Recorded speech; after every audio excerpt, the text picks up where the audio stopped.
Este audiolivro foi produzido artificialmente mediante conversão de texto em voz. Tal processo é de fundamental importância aos que possuem alguma limitação à leitura, tais como os deficientes visuais, os idosos, os dislésicos, entre outros. Alertamos que, por se tratar de produção não natural da voz humana, o áudio pode apresentar incorreções fônicas e outras falhas decorrentes da própria ortografia, como no caso das abreviações, pontuações e palavras estrangeiras.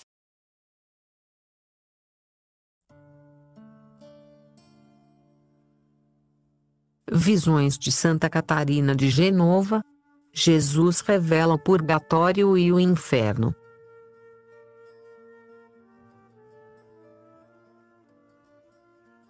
Parágrafo 1º. Apresentação. Catarina Fieschi, chamado Serafim de Genova e a Santa do Puro Amor, nasceu na primavera de 1447. Desejava, ainda adolescente, ingressar na vida religiosa consagrada, mas as imposições sociais e familiares prevaleceram e ela casou-se com Juliano Adorno. Foram 5 anos de abandono, decepções e sofrimento. Por estranha reação, decidiu lançar-se nas frivolidades da vida. Diz seu biógrafo: para compensar as tribulações que lhe causava o marido e para diminuir tantos afãs, Catarina entregou-se aos prazeres e às vaidades do mundo e neles se comprazia. Assim, viveu 5 anos. Aos 26 anos, triste e abatida, não sabia o que fazer.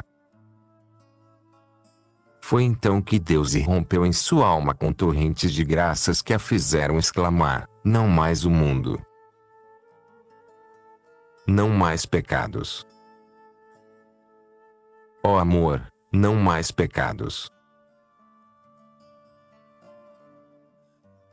O fogo do amor transformou rapidamente aquele coração generoso. Arrebatada por atração divina, disse: ó amor, eu não posso compreender que tenha de amar outra coisa fora de ti.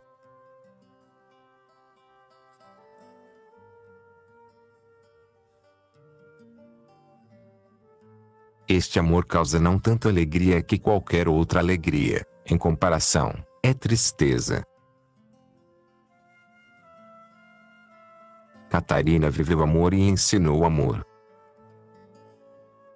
Dela afirma São Francisco de Sales: Santa Catarina é mestra na ciência do amor, e São Luís Gonzaga: as chamas que reverberaram do incêndio de amor de Santa Catarina abrasaram minha alma.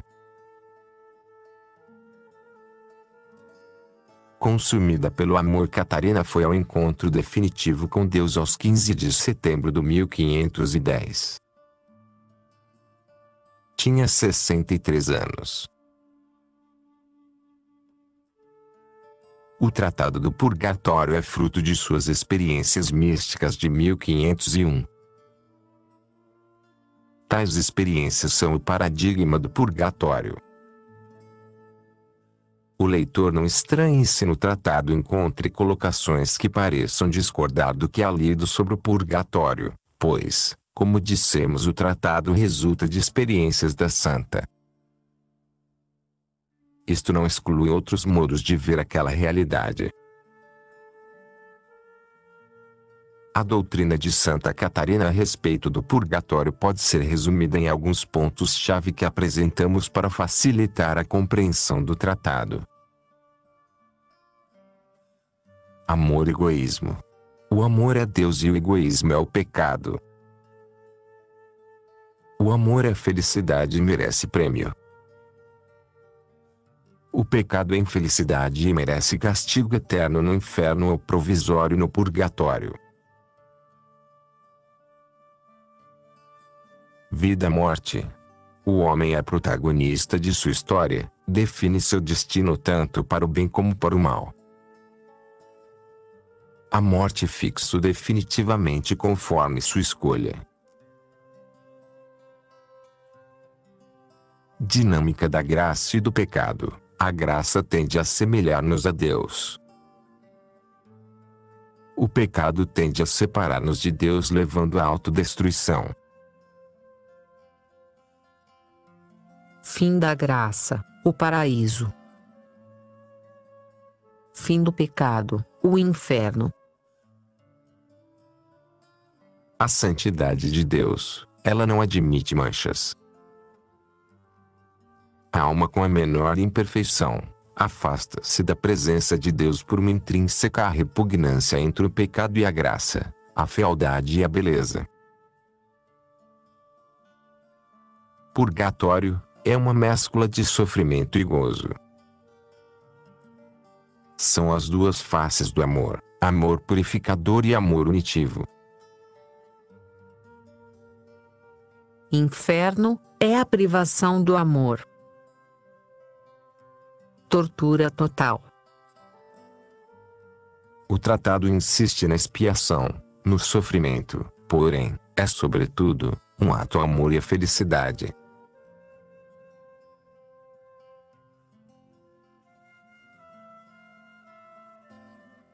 Parágrafo 2º.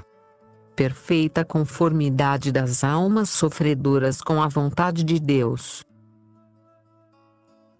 As almas que estão no purgatório, segundo me parece compreender, não podem ter nenhuma outra escolha a não ser de estar nesse lugar. Isto acontece pela disposição de Deus. Não podem essas almas voltar-se sobre si mesmas, nem dizer: eu cometi esses pecados, pelos quais mereço estar aqui. Nem pode dizer: quisera não tê-los cometido, porque agora estaria no paraíso. Nem sequer exclamar: esta alma sairá daqui antes de mim? Ou: sairei antes dela.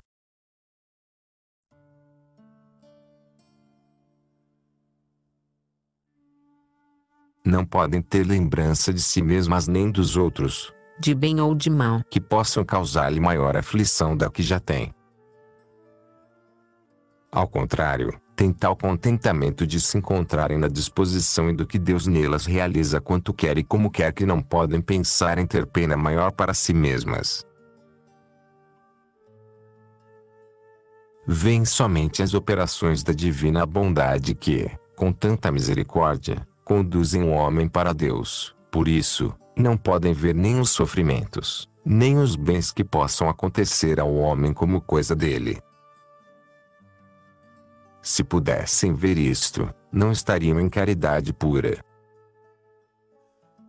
Não podem ver que estão nestas penas por seus pecados, nem podem ter esta ideia na mente, porque isso seria uma imperfeição ativa, a qual não pode existir nesse lugar, porque atualmente não se pode ali pecar. A causa de estarem no purgatório, essas almas a veem uma só vez, quando passam desta vida. Já não podem vê-la mais, pois, caso contrário, haveria uma posse. Portanto, estando essas almas em caridade e, não podendo desviar-se dela com nenhum defeito atual, não podem querer nem desejar senão o puro querer da pura caridade. Estando no fogo do purgatório, estão dentro da disposição divina, a qual é caridade pura, e não podem desviar-se o mínimo em nenhuma outra coisa, porque estão também igualmente impossibilitadas de pecar como de merecer.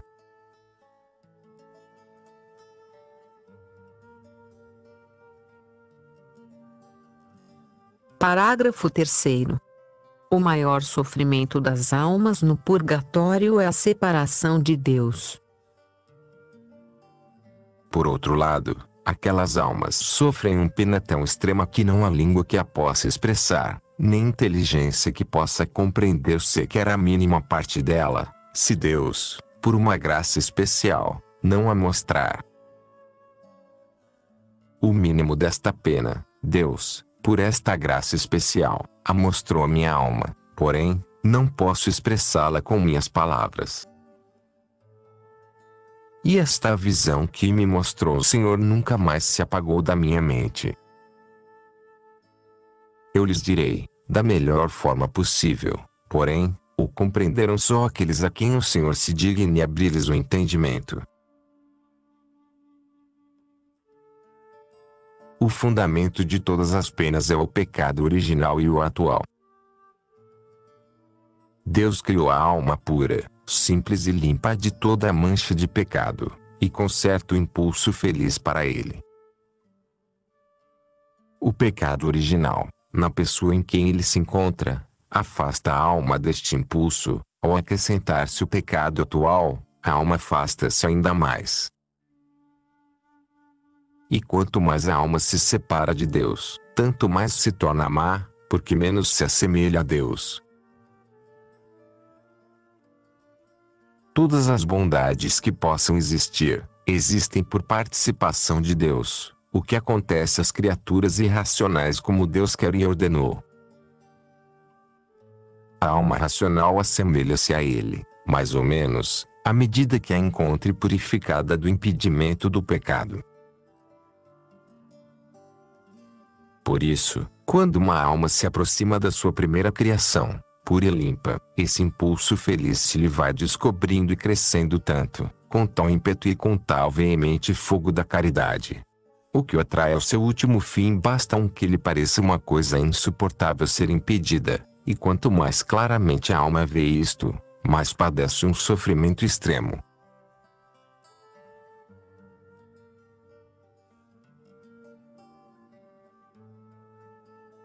Parágrafo 4º. Diferença entre os condenados e as almas do purgatório. Como as almas que estão no purgatório já não têm culpa de pecado, não há outro impedimento entre Deus e elas a não ser essa pena que as retém. Assim, o impulso não consegue ainda sua perfeição. Ao ver claramente quanto lhes custa o menor impedimento e que este impulso é lento por necessidade de justiça, nasce, então, nelas aquele extremo fogo, parecido ao do inferno, diferente, porém, por não existir a culpa nas almas sofredoras, que é a culpa que perverte a vontade dos condenados ao inferno, aos quais Deus não corresponde com sua bondade. Por isso, os condenados permanecem naquela desesperada e maligna vontade contrária. Vontade de Deus. Disto se vê, claramente, que é a perversa vontade, contrária à vontade de Deus que faz a culpa e que, perseverando na má vontade, persevera a culpa. Por haver passado desta vida com aquela má vontade, a culpa dos que estão no inferno não está perdoada nem pode ser perdoada. Já não podem mudar a vontade com a qual saiam desta vida. Naquela passagem se estabiliza a alma, no bem ou no mal, com a deliberação da vontade em que então se encontra, conforme está escrito. Ubite in venero. Onde te encontrarei? Na hora da morte com que vontade? De pecar de pesar e arrependimento dos pecados. Ibite judicabo. Ali te julgarei. Para este julgamento não há possibilidade de remissão, porque, após a morte, a liberdade do livre-arbítrio não sofre mudanças porque está determinada naquilo em que se encontra no momento da hora da morte. Os do inferno, por terem se encontrado, no momento da morte, com a vontade de pecar, levam consigo a culpa infinita e com ela a pena. Esta pena não é tanta como mereciam, embora a que tem seja infinita. Os do purgatório têm somente a pena, já que a culpa foi apagada na hora da morte, por terem elas se arrependido de seus pecados. Oh! Que miséria das misérias a nossa e tanto maior quanto a cegueira humana nem sequer a vê.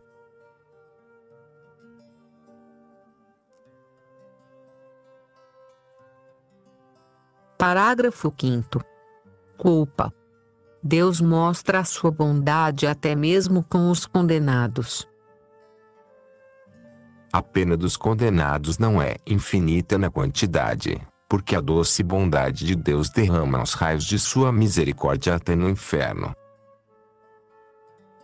O homem, morto em pecado mortal, merece uma pena infinita num tempo infinito, porém, a misericórdia de Deus fez infinita somente o tempo da pena, e fez a pena ilimitada em quantidade, embora justamente pudesse ter lhe dado maior pena que lhe deu. Ó! Quão perigoso é o pecado cometido com malícia! Porque dificilmente o homem se arrepende dele e, não se arrependendo, permanece com a culpa. Ela persevera durante o tempo em que o homem permanece na vontade do pecado cometido ou na vontade de cometê-lo.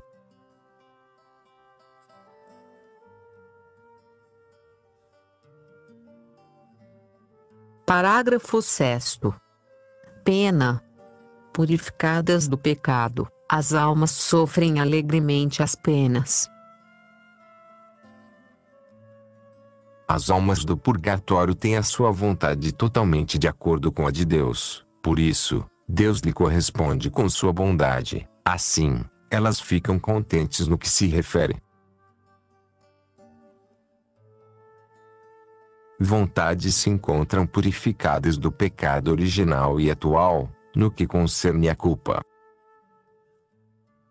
Estas almas ficam purificadas como no momento em que Deus as criou. Por terem se arrependido, portanto têm confessado todos os pecados cometidos e com a vontade não mais cometê-los, Deus perdoa imediatamente a sua culpa e então, não lhes resta senão a escória do pecado, da qual vão se purificando no fogo com a pena. E assim, purificadas de toda a culpa e unidas a Deus pela vontade, veem a Deus claramente, segundo o grau de conhecimento que Ele lhes concede. Vem também quanto importa a posse de Deus e vem que as almas foram criadas para este fim.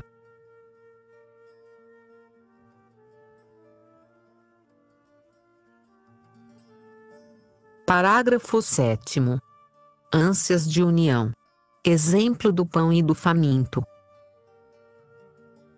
As almas do purgatório encontram-se numa conformidade tão unitiva com seu Deus, uniformidade que as atrai até ele pelo instinto natural da alma para Deus, que não podem conceber motivos, comparações ou exemplos que sejam suficientes para esclarecer essa coisa não tal como a mente assente só compreende por sentimento interior.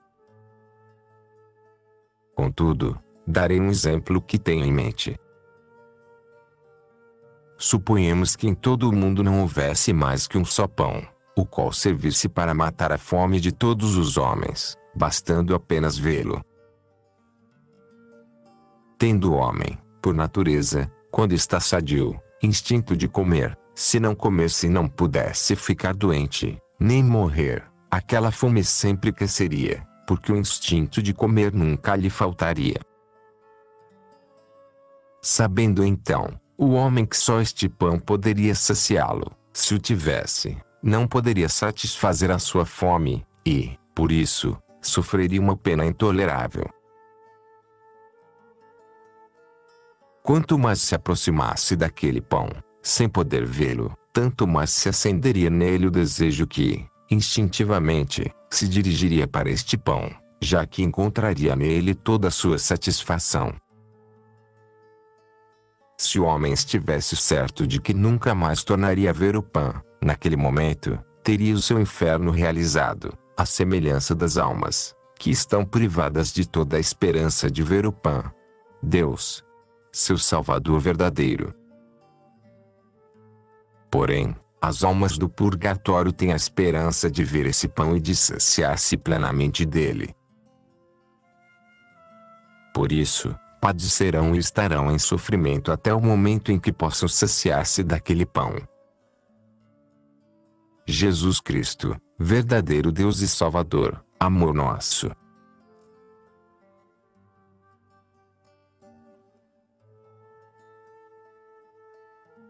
Parágrafo 8º. Sabedoria de Deus.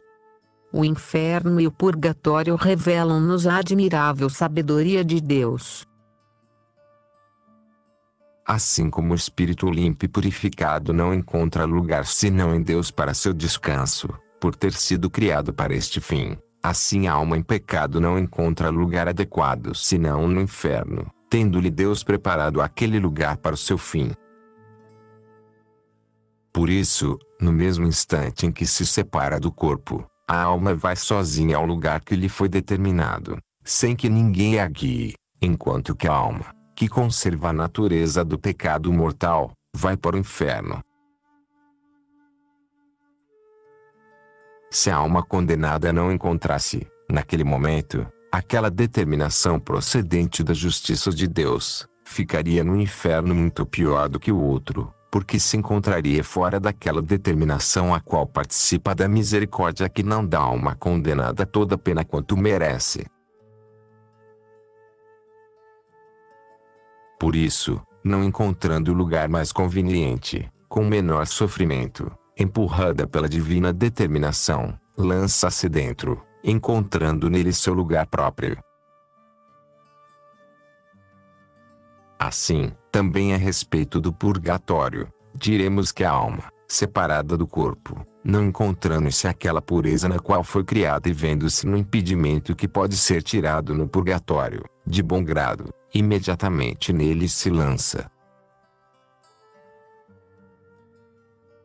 Se não encontrasse aquela determinação capaz de tirar-lhe o impedimento, naquele instante surgiria nela um inferno pior que o purgatório, ao ver que não pode alcançar seu fim divino por causa do impedimento. Este tem tanta importância que em comparação a ele o purgatório não é nada, ainda que, como disse, seja semelhante ao inferno. Esta comparação, porém, é quase nada.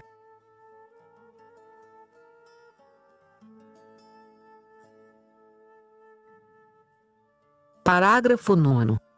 Necessidade do purgatório. Quero dizer ainda mais, vejo que, no que diz respeito a Deus, o paraíso não tem portas, de sorte que quem quiser entrar, entra, porque Deus é todo misericórdia e tem os braços abertos para nós, a fim de receber-nos em sua glória. Contudo, vejo também que aquela divina essência é de tanta pureza e nitidez, e muito mais do que se possa imaginar, que se a alma encontrar em si uma imperfeição, por insignificante que seja, imediatamente se lançaria em 1000 infernos a se colocar na presença da divina majestade com aquela mancha. Por isso, ao ver que o purgatório está preparado para tirar-lhe essas manchas, a alma lança-se dentro dele e parece-lhe encontrar grande misericórdia, para poder livrar-se daquele impedimento.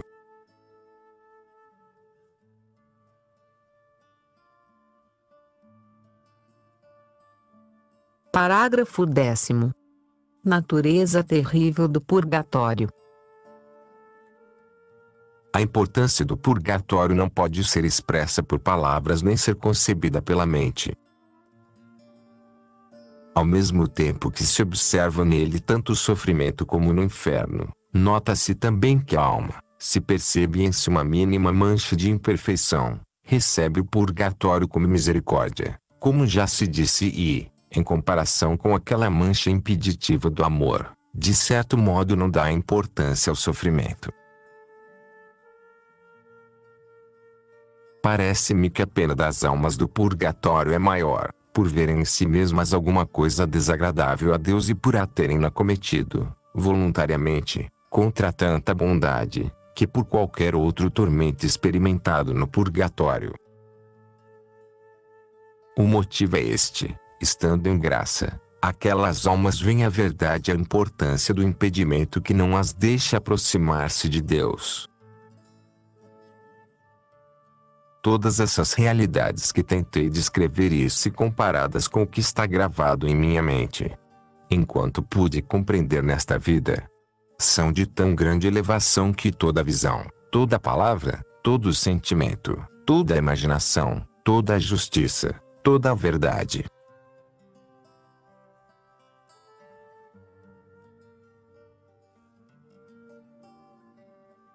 Parecem-me mentiras e bagatelas e sinto-me confusa por não encontrar palavras mais profundas.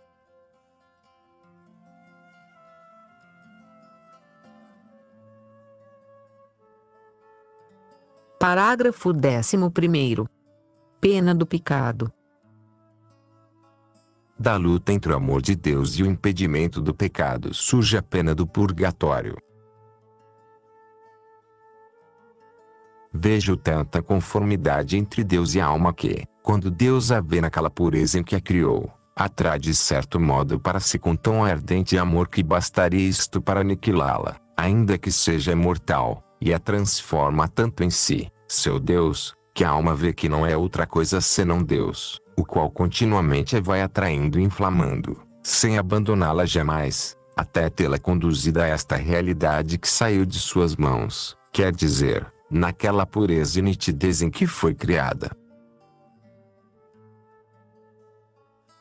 Quando a alma, por visão interior, se vê assim atraída por Deus com tão amoroso fogo, então, pelo calor do ardente amor do seu doce Senhor e Deus que sente transbordar em sua mente, se derrete totalmente. Vendo na luz a ação de Deus que nunca cessa de atraí-la e conduzi-la com muitos cuidados e contínua assistência à plenitude de sua perfeição. O que ele faz isto só por puro amor. E ao ver que ela, por ter o impedimento do pecado, não pode seguir esta atração exercida por Deus, ou seja, este olhar unitivo que Deus lhe ofereceu para atraí-la a si, ao ver-se também impedida de ver a luz divina e ao acrescentar o impulso da alma que quisera ser livre de impedimento, para seguir aquele olhar unitivo de Deus. Digo que a visão dessas coisas é que produz nas almas a pena em que sofrem no purgatório. Não quero dizer que as almas apreciem seus sofrimentos, que são muito grandes, mas que consideram mais a oposição de se encontrarem contra a vontade de Deus, ao qual vem claramente inflamado de extremo e puro amor para com elas. Esse amor, com seu olhar unitivo, atrai as almas tão forte e continuamente, como se não tivesse outra coisa a fazer senão isso. Portanto, a alma, ao ver isto, se encontrasse outro purgatório mais terrível a fim de arrancar de si mais depressa a tão grande impedimento, logo se lançaria nele, pelo ímpeto daquele amor de conformidade entre Deus e ela.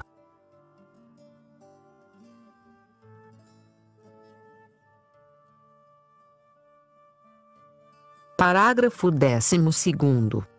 Ouro no crisol. Purificação das almas como o ouro no crisol. Vejo também que procedem daquele divino amor para com a alma, certos raios e relâmpagos tão abrasadores, penetrantes e fortes que parecem tentar aniquilar não só o corpo mas também a alma se fosse possível. Esses raios realizam duas operações, a primeira, a de purificar, a segunda, a de aniquilar. Olha o ouro. Quanto mais é fundido, tanto melhor se torna, e poder-se-ia fundir tanto até aniquilar nele toda a imperfeição. O fogo produz este efeito nas coisas da terra, porém, a alma não pode aniquilar-se em Deus, mas em si mesma. Quanto mais a purificas, tanto mais a aniquilas em si mesma e, ao final, estará purificada em Deus.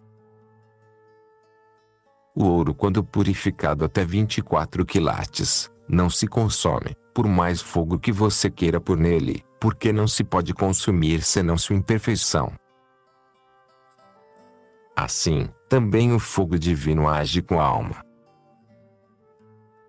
Deus a mantém no fogo até que se consuma toda a imperfeição e a conduz à plenitude da perfeição, naturalmente segundo o grau de cada alma. E quando a alma se tiver purificado, fica toda em Deus sem coisa alguma em si que seja sua. Seu ser é Deus. Quando Deus conduziu essa alma purificada deste modo, então ela permanece impassível, porque nada lhe resta para consumir e, ainda que, assim purificada se mantivesse no fogo, esse não lhe causaria mal algum, antes lhe seria um fogo de divino amor, como de vida eterna, sem nenhuma contrariedade.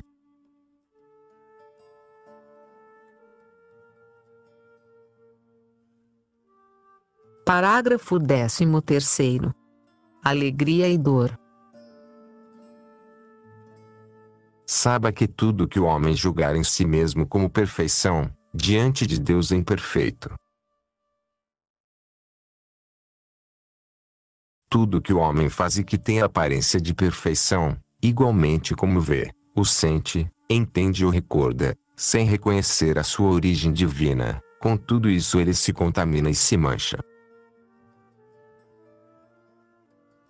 Para que as operações sejam perfeitas, é necessário que se operem em nós, sem nós, como agentes principais e que a ação de Deus se faça por Deus, sem que o homem seja o primeiro agente. Essas operações Deus as realiza através da ultimação do puro e limpo amor e falho por si só, sem nenhum mérito nosso. Essas ações penetram e inflamam tanto a alma quanto o corpo, parece consumir-se, como se estivesse dentro de um grande fogo e não ficará sossegado até a morte. É verdade que o amor de Deus, o qual transborda nas almas, conforme eu vejo, transmite-lhes uma alegria tão grande que não se pode sequer dizer.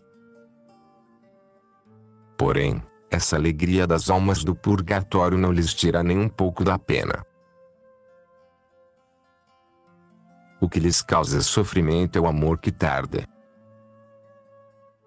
E causa-lhes um sofrimento tanto maior, quanto maior é a perfeição de amor de que Deus as faz capazes. Em síntese, as almas do purgatório experimentam uma alegria imensa e um sofrimento muito grande. Uma coisa não impede a outra.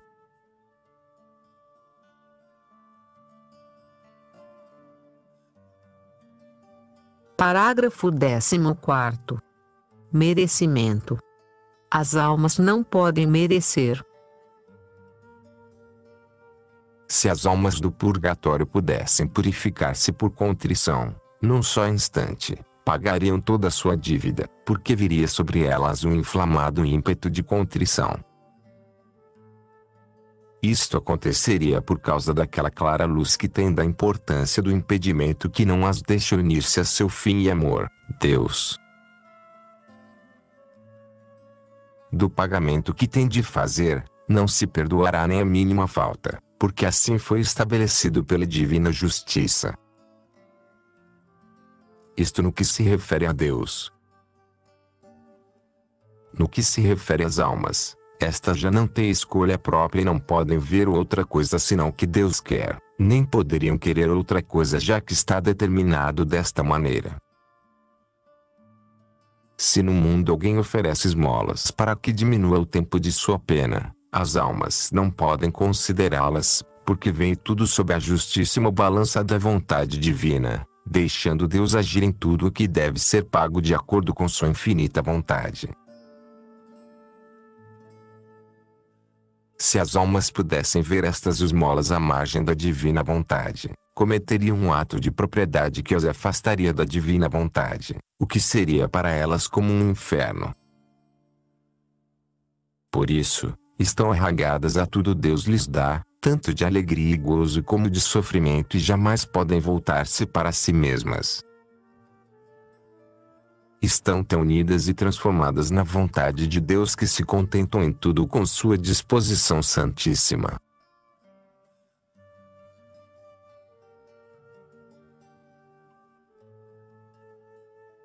Parágrafo 15º.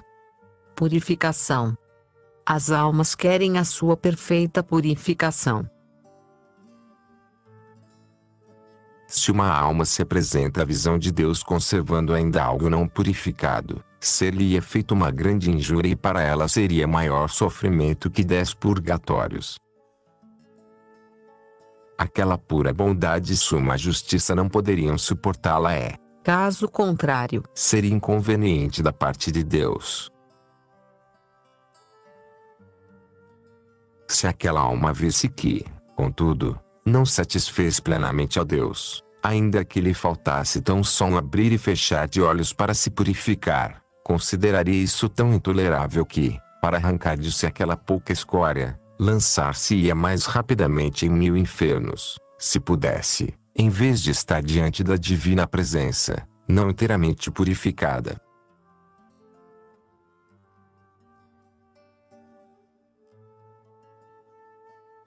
Parágrafo 16º. Exortações.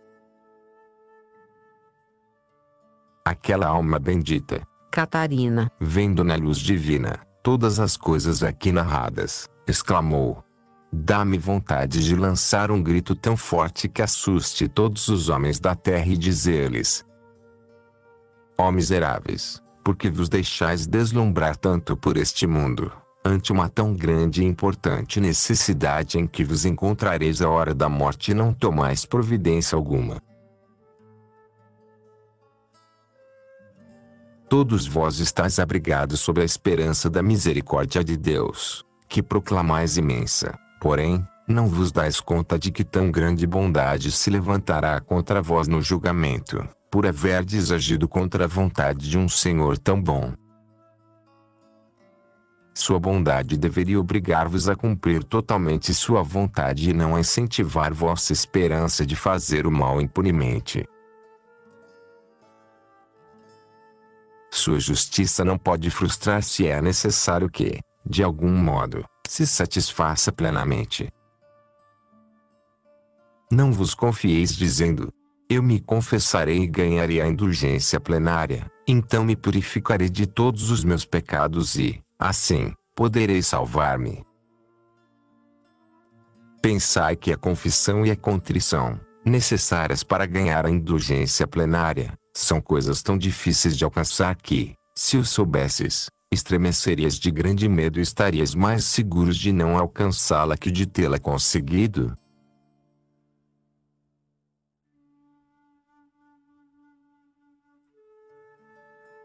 Parágrafo 17º. Sofrimento espontâneo e alegre. Vejo aquelas almas que estão no purgatório com duas atividades. A primeira é que sofrem alegremente aquelas penas e, ao considerar que mereciam, e ao conhecer quanto Deus é importante, parece-lhes que Deus lhes fez grande misericórdia. Se sua bondade não amenizasse a justiça com a misericórdia, satisfazendo-o com o precioso sangue de Jesus Cristo, um só pecado mereceria 1000 infernos eternos. Por isso padecem aquela pena tão alegremente que não lhes tiraria uma só partícula, por parecer-lhes que justamente a merecem e que está bem ordenada. A outra atividade é aquela que experimentam ao ver a disposição de Deus que, com amor e misericórdia, opera nas almas. Estas duas atividades, Deus as imprime naquelas mentes num só instante, e como estão em graça, entendem-nas e compreendem-nas segundo a sua capacidade. Isto lhes dá grande alegria que nunca lhes faltará, mas que irá crescendo. Medida que se aproximam de Deus, as almas não veem tudo isso em si mesmas, nem por si mesmas, mas em Deus. Suas intenções e suas preferências dirigem-se, amplamente e sem comparação, muito mais para Deus que para as penas que padecem. A visão de Deus, por pouca que seja, excede a toda pena e todo gozo que o homem possa compreender. Porém, este excesso não lhes tira nem sequer o mínimo de gozo ou de pena. Finalmente, por conclusão, entendemos que Deus faz o homem perder tudo o que é seu e que o purgatório purifica. Fim.